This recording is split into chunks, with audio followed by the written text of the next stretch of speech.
Hola, es un placer tenerte aquí. Antes de comenzar, suscríbete al canal y dale like al vídeo. Mi nombre es María del Carmen, tengo 52 años y vivo en una zona modesta de Guadalajara, Jalisco, donde el sol calienta más de lo que consuela. Esa noche, el silencio se rompió con un grito, y antes de que pudiera reaccionar, mi hijo Daniel, de 23 años, me abofeteó con una fuerza que no reconocí como suya. Caí hacia atrás, sin aire, con el rostro ardiendo, pero el dolor más grande no fue físico, fue saber que ya no había amor en sus ojos. Me quedé callada, temblando, sin entender cómo llegamos a esto, como una madre termina temiendo al niño que crió con tanto sacrificio. Quise buscar una explicación, una razón, pero no encontré más que rabia contenida y una pena que se me instaló en el pecho como piedra. Y mientras él me gritaba sobre deudas, sobre fracasos que no eran míos, supe que esa noche algo se rompía sin vuelta atrás. Después del golpe, me encerré en mi cuarto y escuché cómo Daniel seguía caminando por la casa, murmurando insultos, como si tuviera derecho a tratarme de esa manera. Sus pasos eran pesados, marcados por la rabia y la impaciencia, y cada palabra que soltaba era una herida más. Dijo que yo era la culpable de su miseria, que por mi culpa nunca había tenido una familia completa.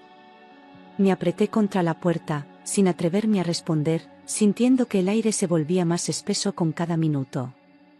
En ese instante entendí que el miedo había tomado el lugar del amor. Me senté en la cama, sosteniendo el rostro adolorido, y entendí que desde hacía meses él venía cruzando límites, gritos, puertas azotadas, amenazas disfrazadas. Lo que al principio parecía un mal humor pasajero terminó convirtiéndose en una sombra constante, una rabia que creció mientras yo guardaba silencio. Aquella bofetada solo confirmó lo que ya estaba roto mucho antes. Pensé que era una fase, que ya se le pasaría, pero lo único que pasaba era el tiempo, y yo, en silencio. Aquella bofetada fue solo la confirmación de todo lo que ya estaba roto.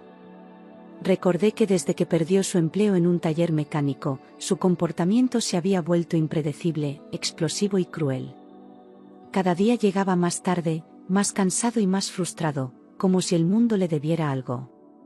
Al principio lo consolé, intenté animarlo, le cociné sus platos favoritos, pero nada parecía alcanzarle.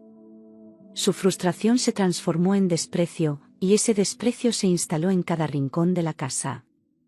Yo vivía esperando que regresara un hijo que ya no existía. Pensé en llamar a la policía, pero temí que un antecedente criminal arruinara su futuro completamente.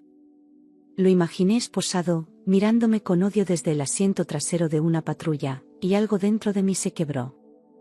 A pesar del miedo, aún quería protegerlo, aún pensaba en su bienestar antes que en el mío.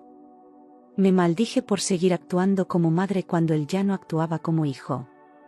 Pero algo también me decía que ese amor protector estaba alimentando su abuso. Aún así, comprendí que mi silencio había sido su mejor aliado. No poner límites le dio libertad para herir sin miedo, como si mis silencios fueran un permiso involuntario. Esa pasividad mía lo había hecho más duro, más injusto, más ciego al daño que causaba. Yo misma había abierto la puerta a ese abuso. Me vi reflejada en tantas mujeres que había juzgado por aguantar, y entendí que yo era una de ellas. El amor no podía ser excusa para el miedo. No dormí. Pasé la noche pensando en cómo, desde la muerte de mi madre, yo había cargado sola con todo, cuentas, casa, comida, y también con el peso emocional de Daniel. Recordé las veces que lloré en silencio, fregando platos o planchando camisas, para no preocuparlo. Cada factura pagada, cada préstamo pedido, cada noche de desvelo, todo lo hice creyendo que él entendería. Pero al final, me di cuenta de que él solo aprendió a recibir, no a agradecer. Yo no tenía pareja, ni hermanos cerca, solo a él, y a veces, ni siquiera eso. Recordé también que su padre, Julián, había desaparecido cuando Daniel tenía 11 años, dejando un vacío que nunca logramos llenar. Durante años intenté protegerlo de ese dolor, inventando explicaciones que nunca llegaron a consolarlo.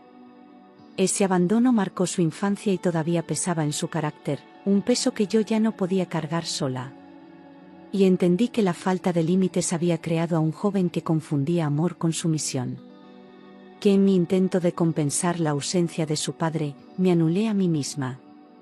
Le di todo sin pedirle nada, creyendo que así se sentiría amado, sin ver que eso lo hizo sentirse con derecho. Derecho a insultar, a mandar, a dominar, como si la casa fuera suya, como si yo solo estuviera para servirle. El amor, sin firmeza, se volvió una jaula para los dos. A la mañana siguiente, decidí hacer algo que nunca había hecho para enfrentar la situación. Preparé un banquete completo, como los que le hacía en sus cumpleaños cuando era niño. Me levanté temprano, lavé el delantal de mi madre, y cociné sin lágrimas, pero con una determinación nueva. No era una celebración, era una despedida simbólica, aunque él aún no lo supiera. Cada olor que salía de la cocina me recordaba tiempos más inocentes. Esta vez, sin embargo, el festín no era para complacerlo, sino para abrirle los ojos. Cociné huevos, frijoles, carne guisada, tortillas recién hechas y hasta un pastel pequeño. Todo parecía una celebración, pero por dentro sabía que era una despedida. Cada movimiento tenía un propósito, mostrarle que yo aún era capaz de dar, pero ya no de permitir. El aroma llenó la casa como antes, pero esta vez no había alegría, solo tensión disfrazada de nostalgia. Puse música suave, barrí el piso, abrí las ventanas como si esperara visitas. Pero la que llegaría no era una visita cualquiera, era el pasado, volviendo para cerrar una herida. Puse la mesa con la vajilla guardada, la que perteneció a mi madre, para que cada detalle tuviera peso. La saqué con manos temblorosas, recordando cómo ella decía que cierta porcelana solo se usaba para momentos que cambiaban la vida. Y eso era exactamente lo que estaba por ocurrir. Coloqué cada pieza como en un ritual, con una calma que era más decisión que paz. No era una mesa para reconciliar, era una mesa para poner fin. Cuando Daniel salió de su cuarto y vio la mesa, sonrió con arrogancia, creyendo que yo estaba intentando complacerlo después de la discusión. Su mirada recorría los platos con satisfacción, como si hubiera ganado algo, como si el golpe del día anterior ya no tuviera importancia. Se sentó como si fuera el dueño del mundo, orgulloso de su supuesto poder sobre mí. No preguntó por qué lo hice, solo asumió que me había rendido. Pero no sabía que esa sonrisa sería la última de su vieja versión. «Por fin aprendiste, mamá», dijo él, sentándose como si nada hubiera pasado. Masticó con placer, sin el menor rastro de culpa en su rostro, como si mi dolor le perteneciera por derecho. Quise ver en él algo de remordimiento, alguna señal de humanidad, pero no había nada. Solo un niño grande, perdido en su propio egoísmo. Yo no respondí, dejé que el silencio hablara por mí. Yo me senté frente a él, manteniendo una calma que no sentía en absoluto. Cada segundo me dolía, pero me aferraba a la idea de que ese momento tenía que suceder. No podía romperme otra vez, no delante de él. Respiré hondo, bajé los ojos y me preparé para lo inevitable. Porque esa comida no era una tregua, era el preludio de un cambio. Mientras comía, Daniel notó que había un tercer plato colocado, algo que lo hizo fruncir el ceño. Al principio no dijo nada, solo lo miró con desconfianza, como si no supiera si debía sentirse amenazado o curioso. Me observó buscando una pista en mi cara, pero yo no le ofrecí ninguna. No podía adelantarme a lo que vendría. Ese plato era la primera grieta en su control. ¿Y ese lugar, esperas visita?, preguntó con sarcasmo. Su tono burlón escondía una pequeña dosis de miedo, como si en el fondo supiera que algo no estaba bajo su dominio. Jugó con el tenedor, nervioso, aunque intentaba no demostrarlo. Yo lo miré sin expresión, sin dar explicaciones, dejando que el misterio hiciera su trabajo. En mi interior, sentí que ya lo había empezado a recuperar, pero no como hijo, sino como ser humano. No respondí. Solo escuchamos juntos el sonido de la puerta principal abriéndose. Fue como una campana lejana, pero precisa, que anunciaba la entrada de algo irreversible. Daniel giró la cabeza bruscamente, con fastidio, como si estuvieran invadiendo su reino. Pero yo no me moví. Mi corazón golpeaba fuerte en el pecho, sabiendo que el pasado estaba a punto de cruzar esa puerta. Daniel se volteó irritado, listo para insultar a quien fuera. Ya tenía en la boca una frase cortante, cargada de superioridad y desprecio, cuando la figura en la entrada lo detuvo por completo.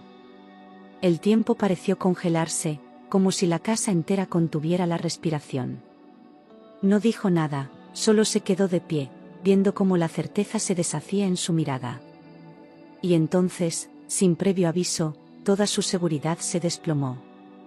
Pero cuando vio quién entraba, su expresión se desmoronó completamente. La rabia se le borró del rostro, como arrastrada por un huracán. Se le cayeron los hombros, los labios le temblaron, y por un segundo volvió a ser ese niño abandonado de 11 años. Ni siquiera logró decir su nombre, solo murmuró un «tú». Y ahí estaba, frente a él, la figura fantasma que durante años fue solo un dolor sin forma. Era Julián, su padre. El hombre al que creía no volver a ver jamás. Más viejo, con el cabello entrecano y una barba que no ocultaba las arrugas marcadas por el tiempo y la culpa.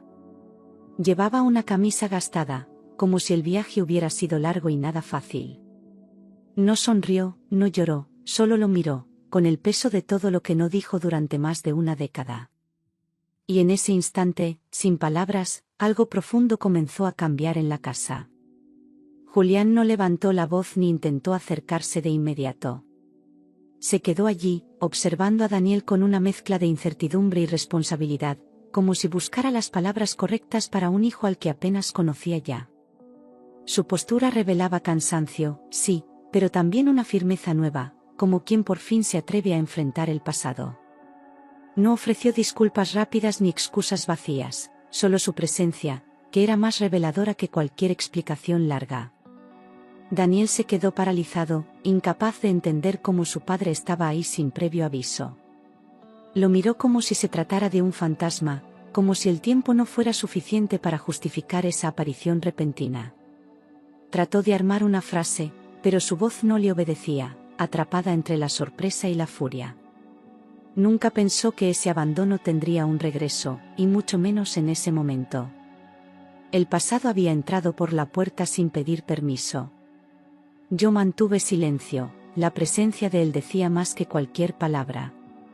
No era momento de reproches ni de lágrimas, era momento de confrontar lo que siempre quedó pendiente. Lo había llamado no por venganza, sino porque ya no podía sola. Y aunque me doliera verlo otra vez, sabía que su figura era necesaria para quebrar el ciclo. La historia entre padre e hijo debía reescribirse, o terminar. Julián se sentó en el tercer lugar de la mesa, mirando a su hijo como un padre que vuelve para enfrentar sus errores. No buscó compasión ni perdón, solo contacto. Su gesto fue contenido, pero firme, como quien ya no tiene tiempo para adornos. La tensión en el aire se podía cortar con un cuchillo, y aún así, nadie se movía. Era una escena suspendida entre lo que fue y lo que todavía podía ser. «Vine porque tu madre me llamó», dijo con voz firme. No había rencor ni drama en sus palabras, solo una verdad desnuda. La frase cayó como un golpe sobre la mesa, deshaciendo cualquier ilusión de que esto era una coincidencia. Daniel me miró de inmediato, con la furia brotándole por los ojos. No soportaba la idea de haber perdido el control de la situación. Daniel me miró con furia, como si yo hubiera cometido la mayor traición. Sus cejas fruncidas, su mandíbula apretada, todo su cuerpo gritaba una rabia infantil que no sabía cómo contener. Como si pedir ayuda fuera un acto de deslealtad y no de desesperación. Pero no me arrepentí. Porque por primera vez, elegí protegerme también a mí. Julián continuó, y también porque te vi ayer. Vi lo que le hiciste. El silencio que siguió a esas palabras fue insoportable, como si la casa entera se hubiera encogido de vergüenza. Daniel parpadeó, incrédulo, con la respiración entrecortada, buscando cómo negar lo evidente. Su padre no hablaba por rumores, hablaba por lo que había presenciado con sus propios ojos. Y la verdad, dicha así, no se podía esconder. Daniel palideció, intentando sostener una autoridad que ya no tenía dónde apoyar. Su postura rígida no escondía el miedo, estaba expuesto y lo sabía. Por primera vez, dudó de sí mismo, incapaz de refugiarse en la arrogancia que siempre lo protegió. Buscó en mí una aliada, pero no encontró nada más que firmeza. Por primera vez, él era el que no tenía el control. Yo estaba afuera, Daniel. Vine a buscar a tu madre para hablar después de muchos años. Llegué justo cuando levantaste la mano contra ella. La voz de Julián no era grito, pero tampoco suave, era esa clase de tono que atraviesa el pecho sin necesidad de subir el volumen. Daniel agachó la cabeza unos segundos, como si por dentro sintiera la vergüenza que su rostro todavía no sabía mostrar. Lo dicho no se podía desmentir. La violencia ya no era rumor ni exageración, era realidad. Daniel lo negó, diciendo que yo estaba exagerando. Que todo había sido un malentendido, una discusión como muchas, que nunca me quiso hacer daño. Sus palabras salían rápidas, torpes, con el miedo disfrazado de justificación. Pero ya era tarde. La verdad estaba dicha, y el intento de manipularla solo lo hacía verse más pequeño. Julián golpeó la mesa suavemente. No voy a permitir que repitas lo peor de mí. Su confesión rompió algo invisible en el ambiente, como si el eco de sus errores finalmente encontrara una puerta para salir. Nunca antes había reconocido su culpa, y escucharlo fue como ver a un fantasma pidiendo redención. Daniel lo miró confundido, como si no pudiera creer que ese hombre alguna vez hubiera tenido miedo de sí mismo. Pero era cierto, ambos venían del mismo patrón. Mi hijo quedó sin reacción, nunca había visto a su padre admitir nada. Lo había idealizado en la ausencia, convertido en víctima del abandono, nunca en culpable. Y ahora lo veía allí, de carne y hueso, diciendo en voz alta que había sido un mal ejemplo. Era como si el piso temblara bajo sus pies. Por fin, entendía que no todo lo que le dolía venía de mí. Intenté hablar, pero la voz me salió temblorosa. Me quedé callada ayer, pero eso se acabó. Mi declaración no fue un grito, fue una decisión. Me sentí pequeña al decirlo, pero también más firme que nunca.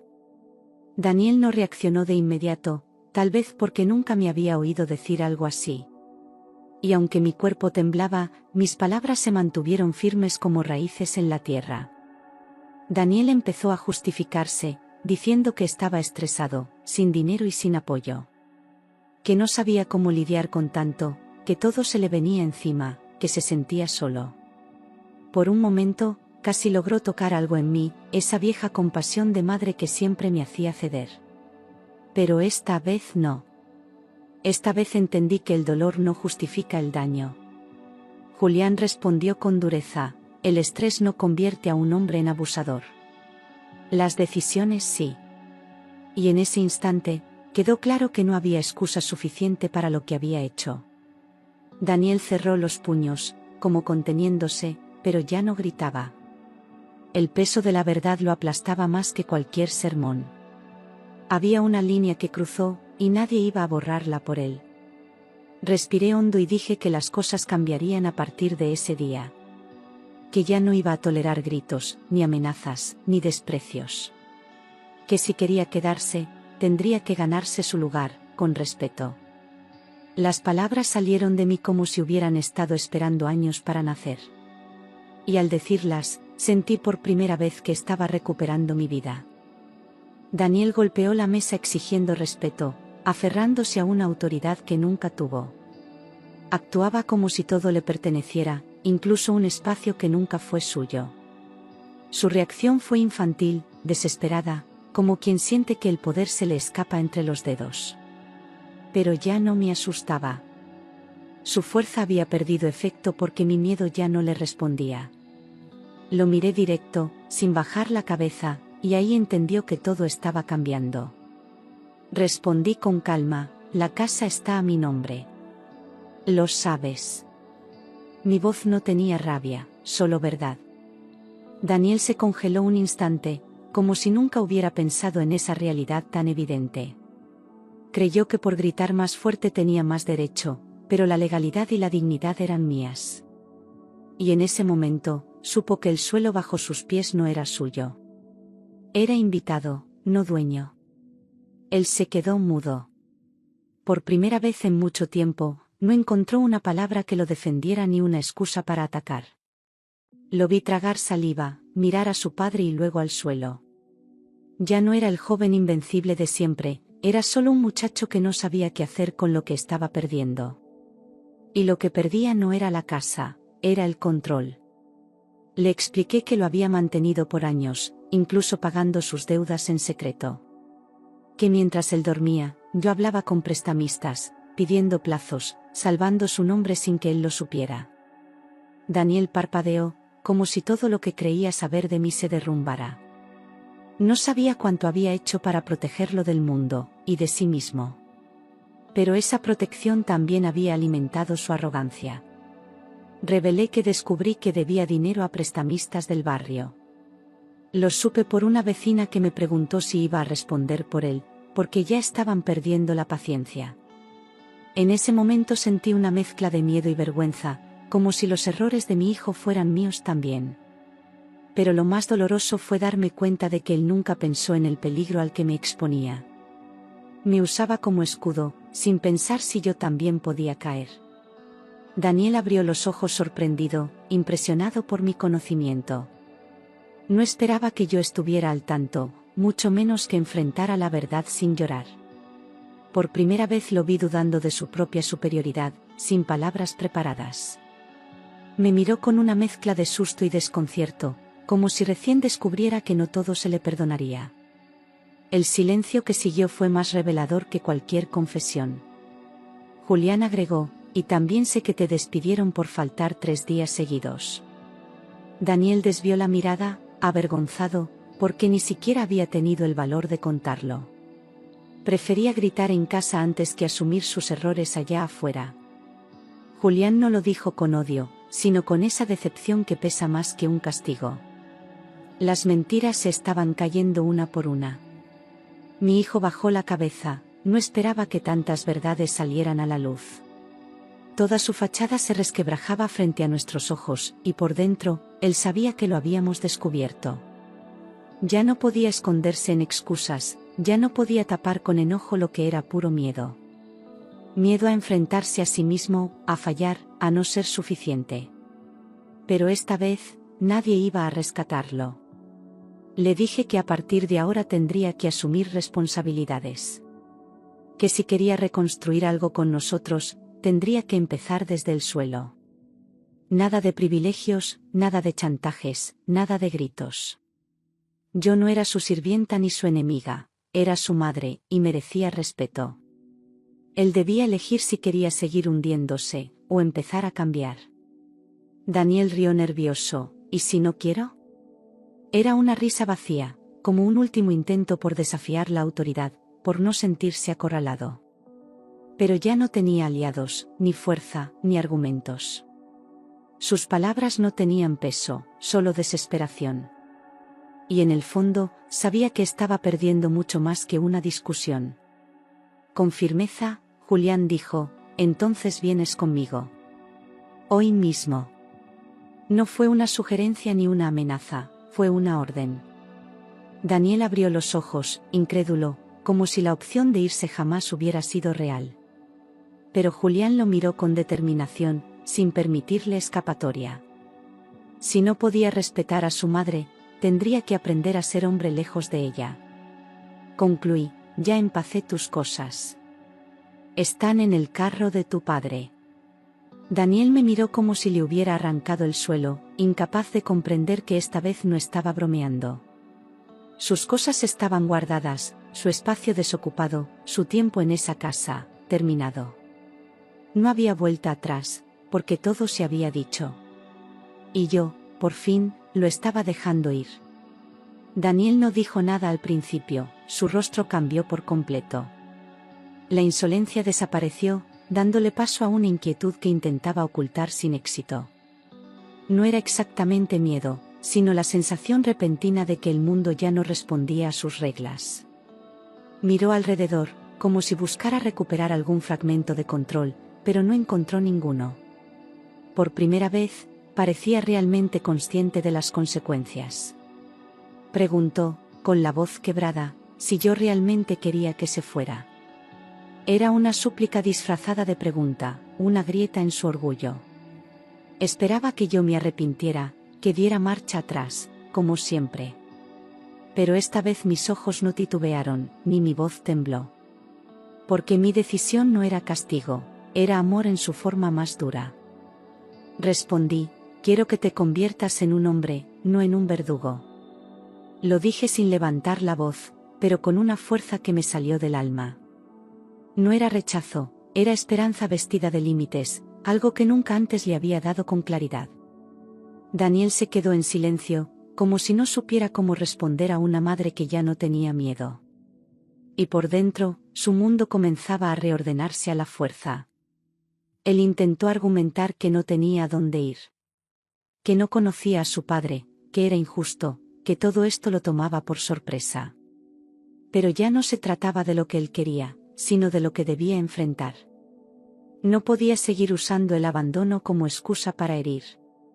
Esta vez, tendría que caminar con sus propios pies, aunque temblaran. Julián respondió, conmigo aprenderás lo que es disciplina. Su voz no era agresiva, pero tampoco dejaba lugar a dudas. No se ofrecía como refugio, sino como guía dura, como quien también quiere redimirse enseñando lo que antes no supo dar. Daniel lo miró, confundido, sin saber si debía confiar o huir. Pero por primera vez, tenía una opción que no podía controlar. Daniel lloró, pero no de arrepentimiento, sino de impotencia. Las lágrimas brotaron sin orgullo, con la rabia de quien ve que todo se escapa y ya no puede evitarlo. No sabía cómo pedir perdón, porque aún no entendía del todo el daño causado. Lloraba como un niño que pierde sus juguetes, no como un hombre que reconoce sus errores. Y aún así, ese llanto era un comienzo. Se levantó lentamente, dándose cuenta de que, por primera vez, no tenía control. Miró alrededor como si buscara algo que los salvara, pero no encontró nada. La casa ya no era su fortaleza, y yo ya no era su escudo. Era solo un joven cargando una mochila invisible de errores. Y el camino de salida era también el primer paso hacia sí mismo. Antes de salir, pidió hablar conmigo a solas. Julián asintió y salió, dejándonos en ese pasillo donde tantas veces pasamos sin mirarnos. Yo lo seguí sin hablar, sintiendo que ese momento también dolería, pero era necesario.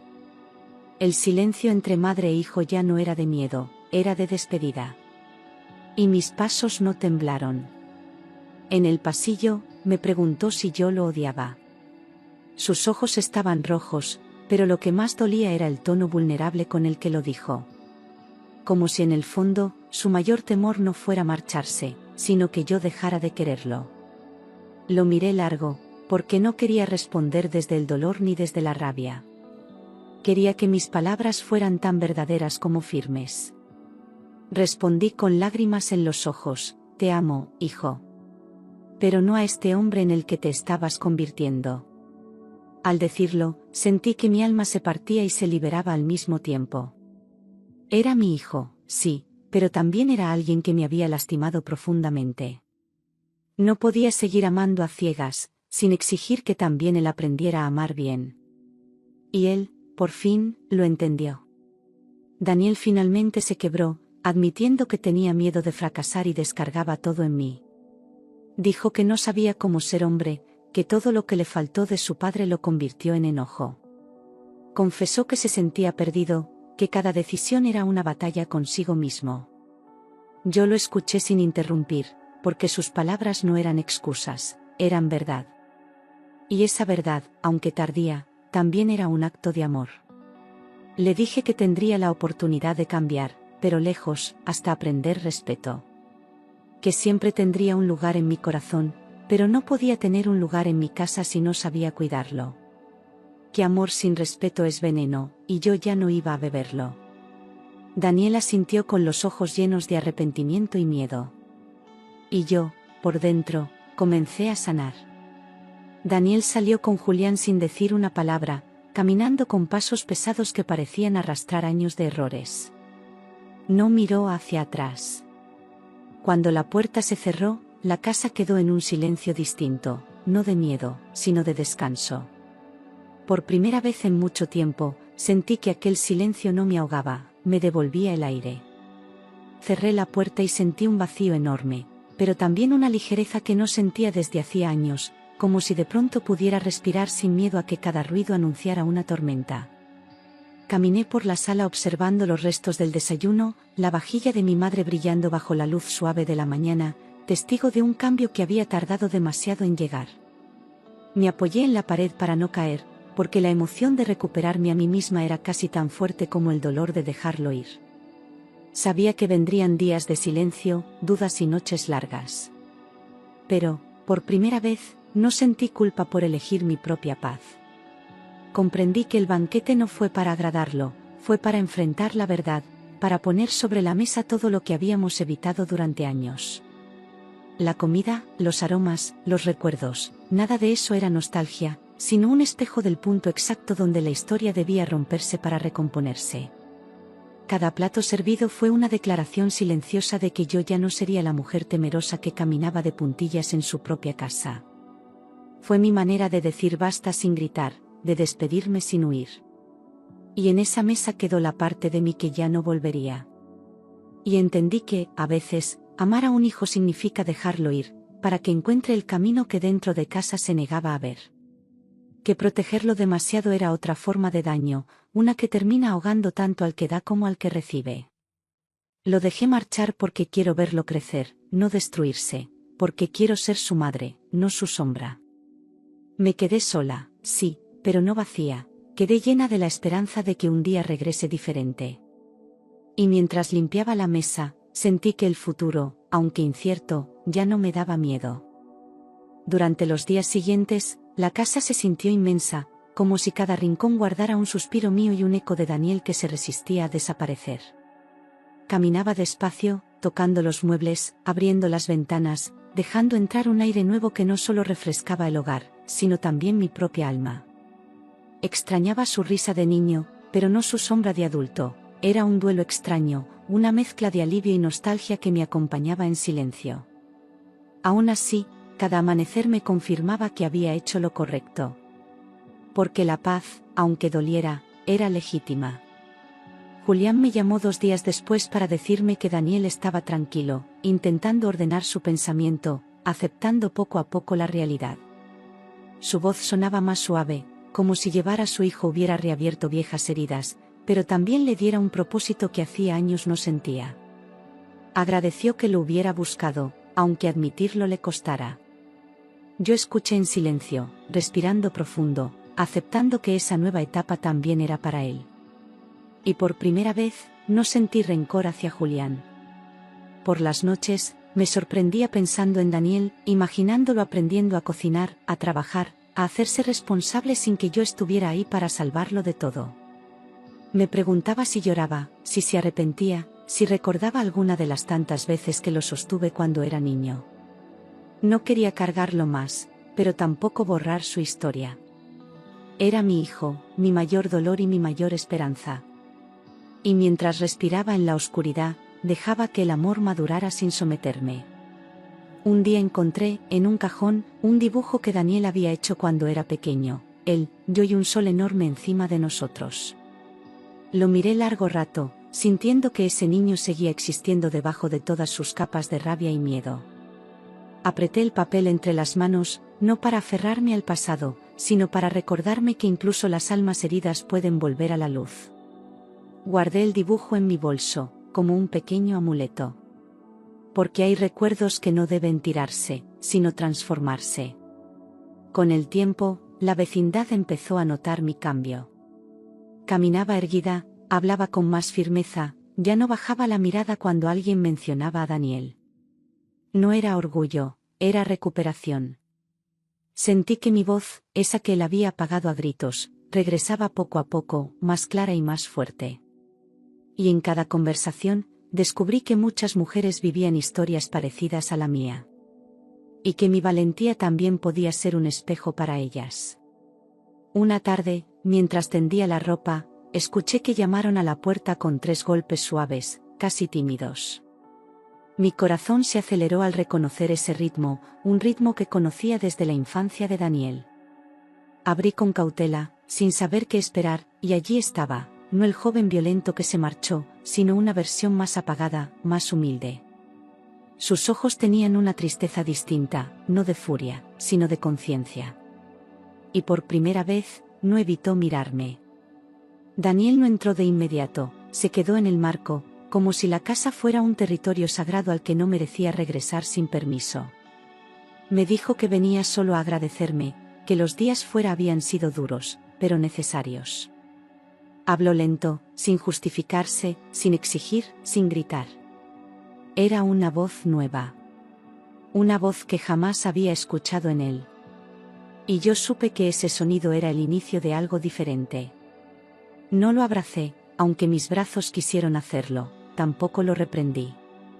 Simplemente lo escuché, permitiéndole hablar sin interrupciones, porque él necesitaba sacar sus verdades y yo necesitaba oír que mi decisión había servido para algo.